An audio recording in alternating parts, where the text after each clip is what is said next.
it is about that consistency and not giving up even and the bigger it is, the more effort it takes at the beginning to get that rock moving. I totally get what you're talking about. That's what separates, it's what separates folks, like, how much can they handle of that? Because you're building something without having a blueprint for it, and any sort of uncertainty that, I'm in this space now, but the world that we live in, so much of my life was consumed by creating more certainty in my life. More certainty I can create income, more certainty of health, more certainty of everything. That was the driving factor, security, like as a value.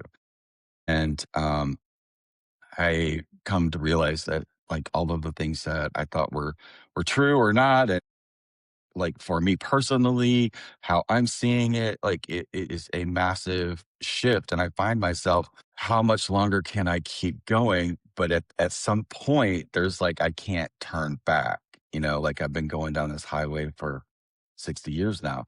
So it's like, yeah, you're right. And it's almost to the level of art now about how much we can process like things that I'm like, now knocked me off my center for 6 months back in the past, and how quickly that training of just life happening to us and all of that unknown.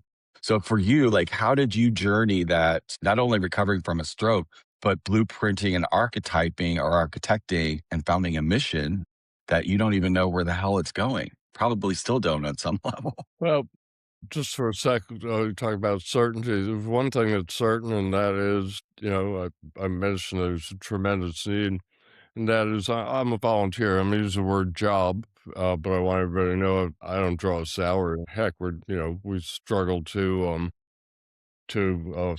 finance what we're doing now.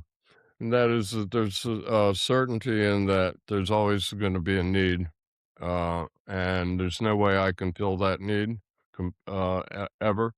I feel badly for people. It's not like I revel in that, but I have something in what I'm doing now. I'd kind of retired before my stroke, and I was working and doing things, but I always had businesses, and what I'm doing now gives me a focus.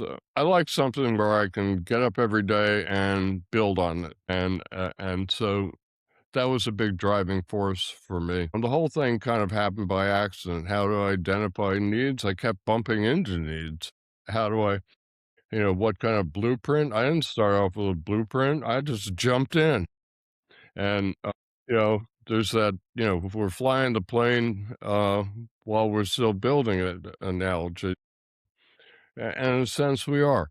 But I found in life that it's really important to pay attention to what's going on. Uh, it's just like we were talking about interviewing. So when you interview somebody, you have a plan, but you also have to be open to what they're going to say so that you can change or augment or just bring in something else to that plan. If you don't do that, then you're letting things in that interview go by. So it's the same with the whole thing with stroke. Things I've never thought about, I learn every day. How do I do that? People have them happen to them. I had one stroke. Everybody's stroke is different, and there's lots of different challenges that people face. And so my challenge is learning about as much as I can about every single one of the challenges that people are facing so that we can so we can address them. Or if we're already addressing them, do a better job addressing them. So if you pay attention, I think the blueprint's there for you, if you will. It's up to you to recognize what's going on and bring the meaningful pieces into your world or realm. I said, I don't know what I'm doing, but I do know what I'm doing, if that makes sense.